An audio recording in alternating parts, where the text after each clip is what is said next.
میں نے بحیثیت مجموعی کہا ہے. کوئی افراد یا عوام الناس یا جوہلا یا شعراء یا نعت گو وہ مبالغہ آرائی میں کوئی بات کہہ دیتے ہوں تو وہ علیحدہ بات ہے. کہ خود خدا نے روپ دھار لیا اس کائنات کا، یہ دو فلسفے ہیں. کیا ہے یہ؟ بدترین شرک ہے. پہلی اگر شکل ہے تو وہ انسان خدا قرار پا گیا، کہ اگر خدا کو مان لے تو پھر سوال یہ ہے کہ خدا نے اس کائنات کو کیسے پیدا کیا. یہ ایک سوال آتا ہے ذہن میں، جس کے نہیں آتا وہ کہے گا پاگل پن ہے، خامخواہ اس پر کیوں سوچتے ہیں. لیکن جس کے ذہن میں سوال آ گیا اس کے لیے بڑی مصیبت ہو جاتی ہے. وہ تو سوچتا ہے انسان کا اختیار نہیں ہوتا اپنے ذہن پر، وہ لاکھ روکے اسے مت سوچو، وہ اور سوچے گا. یہ مصیبت ہے فلسفیوں کی. کیسے پیدا کیا؟ اب ایک تصور تو یہ ہے کہ جیسے یہ میز ہے، بڑھئی نے بنایا اس کو، بڑھئی علیحدہ ہے، میز علیحدہ ہے. لیکن اس میں یہ بات ماننی پڑے گی کہ پہلے کوئی چیز تھی جس سے میز بنائی. لکڑی تو تھی نا، اس سے میز بنائی. لہذا ہندوؤں میں ایک عقیدہ یہ ہے کہ خدا بھی قدیم، مادہ بھی قدیم. خدا نے اس مادے سے یہ شے بنا دی، مادے سے یہ بنا دی. وہی مٹی کی تغاری ہوتی ہے، کمہار اس سے کوئی رکابی بنا دیتا ہے، کوئی وہ ہنڈیا بنا دیتا ہے، کوئی گھڑا بنا دیتا ہے. مٹی تو ہے نا پہلے. تو مادہ بھی قدیم، خدا بھی قدیم، اور مادے سے خدا نے یہ شکلیں بنا دی. ٹھیک، یہ بھی سنویت ہو گئی، توحید تو ختم ہو گئی. تو جن لوگوں کا ذہن تھا توحیدی لیکن اس مسئلے میں الجھ گئے، انہوں نے ایک اور شکل تجویز کی کہ خدا خود ہی اس شکل میں تبدیل ہو گیا. کیسے؟ جیسے برف پگھلتی ہے تو پانی بن جاتا ہے. پانی کہاں سے آیا؟ برف سے.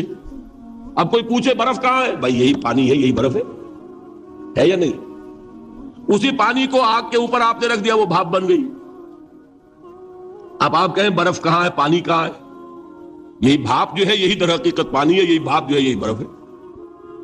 یہ ہے وہ ہماؤس پینتھیزم جس کو انگریزی میں کہتے ہیں، کہ خود خدا نے روپ دھار لیا اس کائنات کا.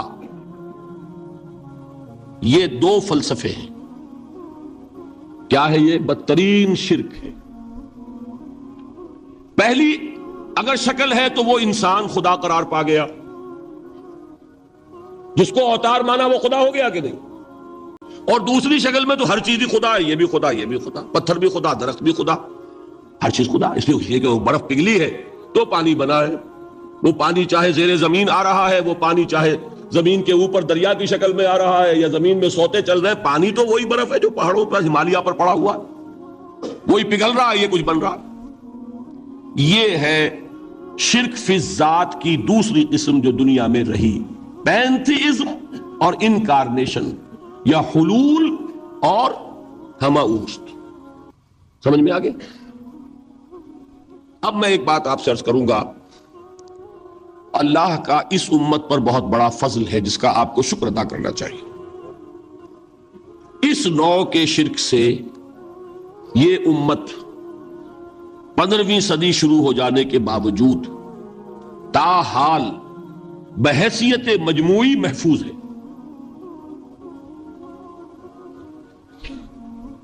میں نے بحیثیت مجموعی کہا ہے. کوئی افراد یا عوام الناس یا جوہلا یا شعراء یا نعت گو وہ مبالغہ آرائی میں کوئی بات کہہ دیتے ہوں تو وہ علیحدہ بات ہے. لیکن مسلمانوں میں کوئی مستند فرقہ اور اس کے جو مستند عقائد ہیں ان میں الحمدللہ آج تک ایسی کوئی چیز شامل نہیں. اس کا جب آپ تقابل کریں گے نا، آپ کا کیا خیال ہے عیسائیوں کو حضرت مسیح سے کتنی محبت تھی؟ اس کا تقابل کیجئے جو محبت مسلمانوں کو رہی حضور کے ساتھ. عیسائیوں کی محبت عشر عشیر نہیں بنے گی. اس محبت کے باوجود کہ ہمیں 10 گنا 100 گنا 1000 گنا زیادہ محبت ہے حضور کے ساتھ، لیکن دیکھیے کہ انہوں نے خدا کا بیٹا بنا دیا. یہاں کسی نے حضور کے بارے میں یہ بات آج تک کہی؟ یہ بہت بڑا کنٹراسٹ ہے نا. یہ در حقیقت عقیدت اور محبت کا غلو ہوتا ہے. تو عقیدت اور محبت کی کمی تو یہاں بھی نہیں، الحمدللہ ان سے زائد ہے. لیکن الحمدللہ ثم الحمدللہ ثم الحمدللہ، خدا کا بیٹا تو کسی نے نہیں بنایا۔ اچھا میں ایک اور کنٹراسٹ آپ کو دکھاتا ہوں تاکہ آپ اللہ کا شکر کریں۔ حضرت علی کی کیا نسبت ہے حضور کے ساتھ؟ نبی اور امتی۔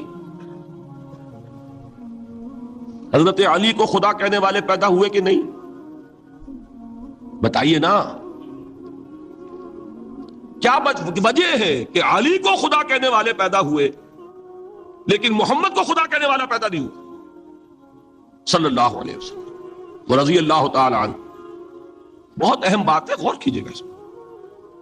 حالانکہ حضرت علی کا رتبہ کہاں، حضور کا کہاں؟ آج بھی آپ دیکھیے آپ کے جاہل عوام کے زبان پر نعرہ یا علی مدد کا ہوتا ہے، یا محمد مدد کسی نے کہا آج تک؟ یہ یا محمد لکھنے کے کام آتا ہے صرف، وہ مسجد پہ لکھ دو تاکہ پتہ چل جائے یہ فلاں فرقے کی مسجد ہے، دوسرا خود ہی بھاگ جائے وہاں سے۔ یہ صرف کس کام کے لیے ہے؟ باقی جہاں اصل میدان میں بات آتی ہے کوئی نعرہ لگاتا ہے یا محمد مدد، محمد کا رتبہ اونچا یا علی کا، تو ان سے کیوں نہیں مدد مانگی؟ یہ سوالات آپ کے سامنے رکھ رہا ہوں میں۔ پھر یہ کہ جس طریقے سے کہ غوث اعظم کو پکارا جاتا ہے، کیا محمد کو پکارا جاتا ہے؟ کیا نسبت ہے؟ حضرت علی تو پھر بھی صحابی ہے، خلیفہ چہارم ہے، حضور کے چچا داد بھائی ہے، داماد ہیں۔ غوث اعظم تو بہرحال وہ نسبت تو نہیں ہے۔ دیکھیے میں اس کا تعلق جوڑتا ہوں ختم نبوت سے۔ جس طرح اللہ نے خصوصی حفاظت فرمائی ہے قرآن کی، اسی طرح خصوصی حفاظت فرمائی ہے محمد رسول اللہ۔ یہ اسپیشل پروٹیکشن ہے، ورنہ نہیں ہو سکتی تھی۔ یہ خصوصی تحفظ ہے اللہ۔ یہاں بگاڑ پیدا ہو جائے تو صحیح کون کرے گا؟ حضرت مسیح کی اصل حقیقت تو حضور نے آگے بتا دی۔ ذالک عیسی ابن مریم قول الحق الذی فیہ یمترون ما کان للہ ان یتخذ ولدا سبحانہ۔ یہ حضور نے آ کر حضرت مسیح کی حقیقت بیان کر دی کہ نہیں؟ سورہ مریم کی یہ آیات سنی تھی نجاشی رحمت اللہ علیہ نے جب حضرت جعفر ابن ابی طالب کی زبان سے، تو کیا کہا تھا تنکا اٹھا کر، خدا کی قسم جو ان آیات میں مسیح کا مقام بیان ہوا ہے، مسیح اس سے تنکا بھر بھی زیادہ نہیں ہے۔ لیکن اگر محمد الرسول اللہ کو خدا کا بیٹا بنا دیا گیا ہوتا یا خدا بنا دیا گیا ہوتا تو کون آتا اس کی اصلاح کے لیے؟ جیسے قرآن مجید کا تحفظ ہے ایسے ہی محمد الرسول اللہ کا تحفظ ہے۔ وہ تحفظ ہوا کیسے ہے؟ جتنا قرآن مجید نے ایمفیسائز کیا حضور کی بشریت کو، قل انما انا بشر مثلکم، اے نبی ان کو بتاتے رہیے، بار بار بتائیے کہ مجھے کچھ اور نہ بنا لینا، میں بھی بشر ہوں، انسان ہوں۔ ہاں مجھ پر وحی ہوتی ہے، تم پر نہیں ہوتی، یہ فرق ہے۔ میں رسول ہوں، تم نہیں ہو۔ یہ بعد میں ذرا اور مسئلہ میں واضح کروں گا، ابھی صرف یہ نوٹ کیجئے کہ یہ تحفظ جو ہے، جیسے قرآن کو تحفظ دیا لیکن اس کے لیے ذرائع بھی ہے نا، یہ حفظ قرآن کا سلسلہ جو ہے یہ اس کا ذریعہ بنا۔ یہ رمضان میں تراویح جو ہے اس کا ذریعہ بنی۔ ہمارے ملکوں کے اندر تو حفاظ کو مسجدیں نہیں ملتی، تلاش کرتے پھرتے ہیں، اور ایک جیسا کہ اینول جشن ہوتا ہے قرآن مجید کا، ہر حافظ اپنا حفظ تازہ کر رہا ہے، حفاظ لگے ہوئے ایک دوسرے کے ساتھ تازہ کرنے میں۔ یہ ذریعہ ہے اللہ تعالیٰ نے کہ جس کے ذریعے سے قرآن کو محفوظ کیا۔ تو حضور کو جو حفاظت دی اس کا ایک طریقہ کیا ہوا؟ قرآن مجید میں حضور کی بشریت کا نمایاں کرنا، اور دوسرا یہ کہ خود حضور نے ایسی باریک بینی سے روکا۔ یہ بھی آپ کو پسند نہیں تھا کہ میں آؤں تو تم کھڑے ہو جاؤ۔ سنا کہ نہیں سنا آپ نے؟ صحابہ کو آپ روکتے تھے۔ ایک صحابی کی زبان سے نکل گیا ما شاء اللہ و ما شئت، جو اللہ چاہے اور جو آپ چاہیں، فوراً ٹوک دیا اجعلتنی للہ ندن، کیا تم نے مجھے خدا کا مد مقابل بنا دیا؟ مشیت صرف اس کی ہے۔ یہ روک ٹوک، یہ وہ چیزیں ہیں کہ جس کی بنا پر اللہ نے تحفظ عطا فرمایا۔ یہ جو آپ نے فرمایا میری قبر کو کسی جلسے اور جشن کا مرکز نہ بنا لینا، فرمایا کہ نہیں فرمایا؟ اللہ تعالیٰ لعنت فرمائے بنی اسرائیل پر کہ انہوں نے اپنے نبیوں کی قبروں کو تو میلہ گاہ بنا لیا۔ یہ ساری وہ ہیں، یہ تحفظات ہیں، یہ بچاؤ ہے، یہ امت کو متنبہ کیا جا رہا ہے کہ محبت اور عقیدت کا غلو جیسے پہلے ہوا، یا اہل الکتاب لا تغلو فی دینکم، اے کتاب والو اپنے دین میں غلو سے کام نہ لو۔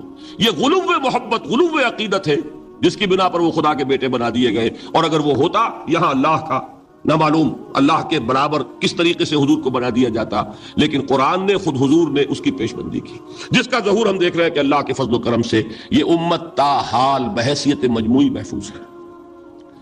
البتہ دیکھیے شاعروں کی باتیں اور ہوتی ہیں، اور عوام کی اور واعظوں کی اور نعت گوؤں کی باتیں جو ہے وہ اور ہیں۔ میں جس چیز کی نفی کر رہا ہوں وہ علماء کی بات ہے۔ شاعروں کا تو قرآن مجید کے اندر خود ہی بھاڑا پھوڑ دیا اللہ نے، وَالشُّعَرَاءُ يَتَّبِعُهُمُ الْغَاوُونَ أَلَمْ تَرَ أَنَّهُمْ فِي كُلِّ وَادٍ يَهِيمُونَ إِنَّهُمْ يَقُولُونَ مَا لَا يَفْعَلُونَ۔ مبالغہ نہ کریں تو شعر میں رنگ ہی پیدا نہیں ہوتا، پھر شعر کائے کو کہنا ہے نظر کہو بھائی، مبالغے سے اس میں ایک تاثیر بنا۔ وہ مبالغے ہمارے شاعروں نے ہمارے نعت گوؤں نے کیے ہیں، اور اس میں اللہ تعالیٰ انہیں معاف کرے بالکل اوتار کر الفاظ بھی استعمال کر دیے۔ وہی جو مستوی عرش تھا خدا ہو کر اتر پڑا وہ مدینے میں مصطفیٰ ہو کر۔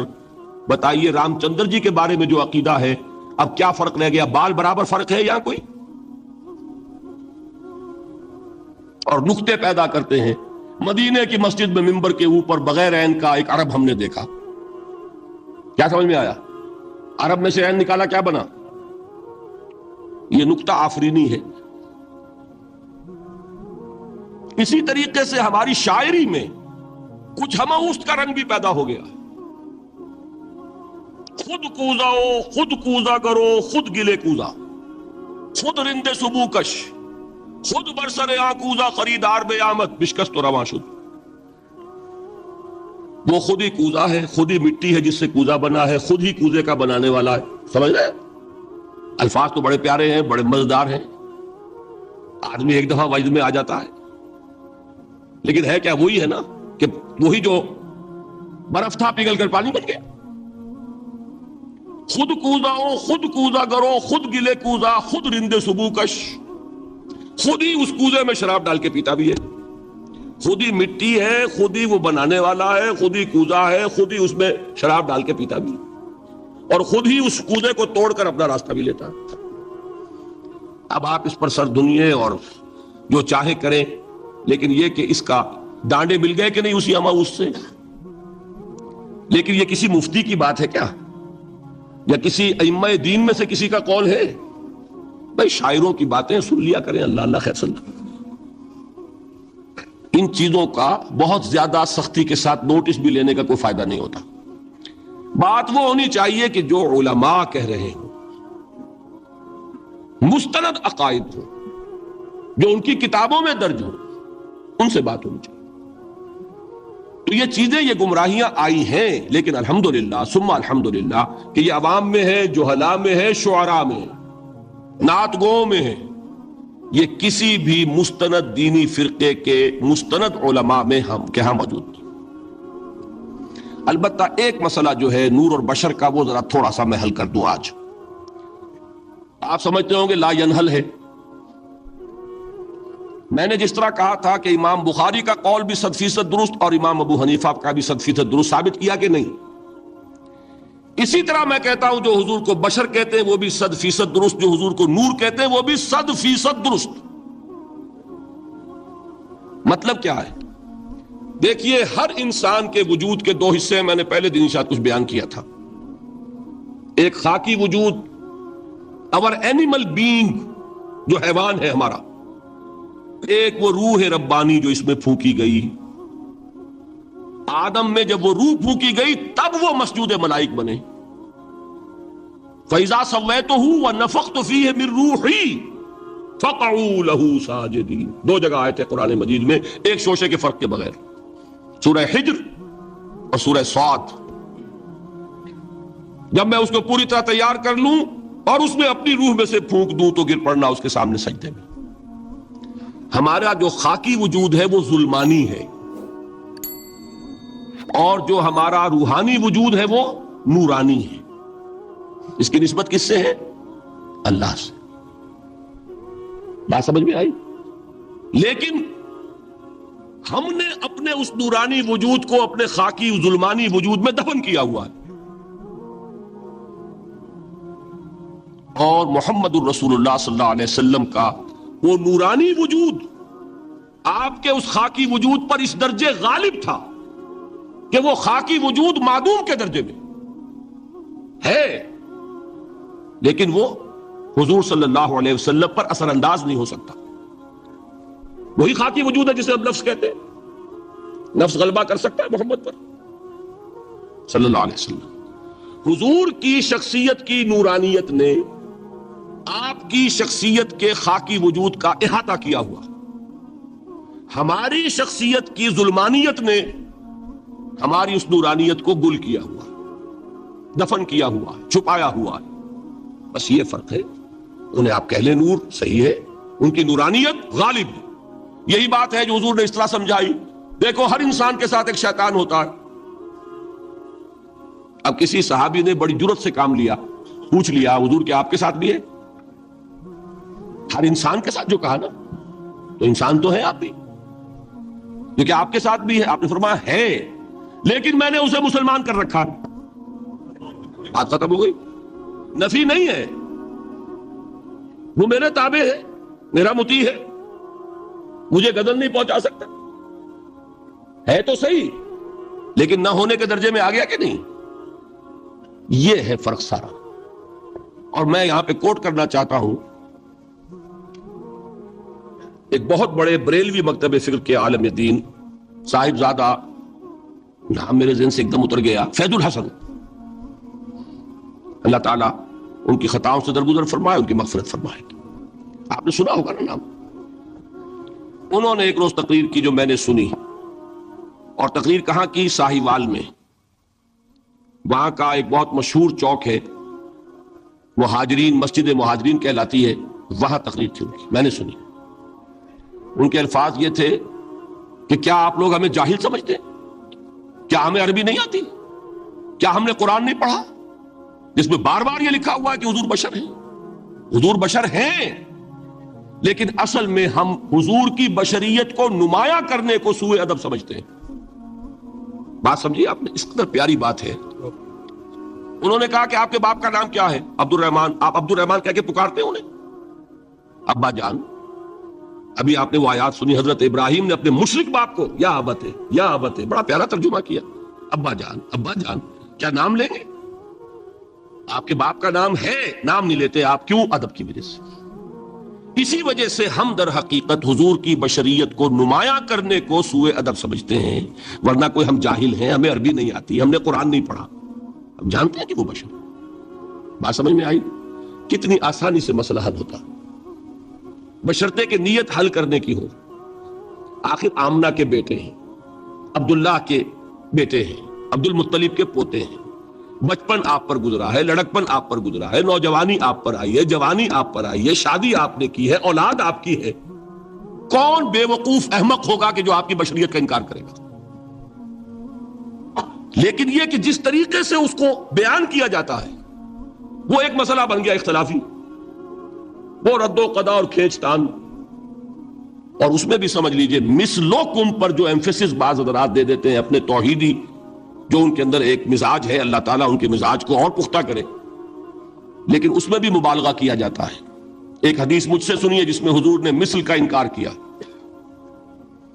مثلکم کا مطلب اگر کسی نے یہ سمجھا کہ بالکل ہم جیسے ہیں تو بہت بڑی مغالطے میں۔ حضور صوم وصال سے منع فرماتے تھے، خود رکھتے تھے۔ صوم وصال کیا ہے؟ آج روزہ رکھا، شام کو افطار نہیں کیا، وہی روزہ رات بھر چل رہا ہے، اگلے دن بھی چل رہا ہے، شام تک کو جا کے پھر کھولا تو 2 دن کا صوم وصال ہو گیا۔ اگلے دن بھی نہیں کھولا، چلا تو 72 گھنٹے کا صوم وصال ہو گیا۔ یہ کیا ہے؟ صوم وصال۔ خود رکھتے تھے اور صحابہ کو روکا۔ صحابہ میں سے کسی نے ہمت کر لی، حضور آپ خود رکھتے، ہمیں روکتے؟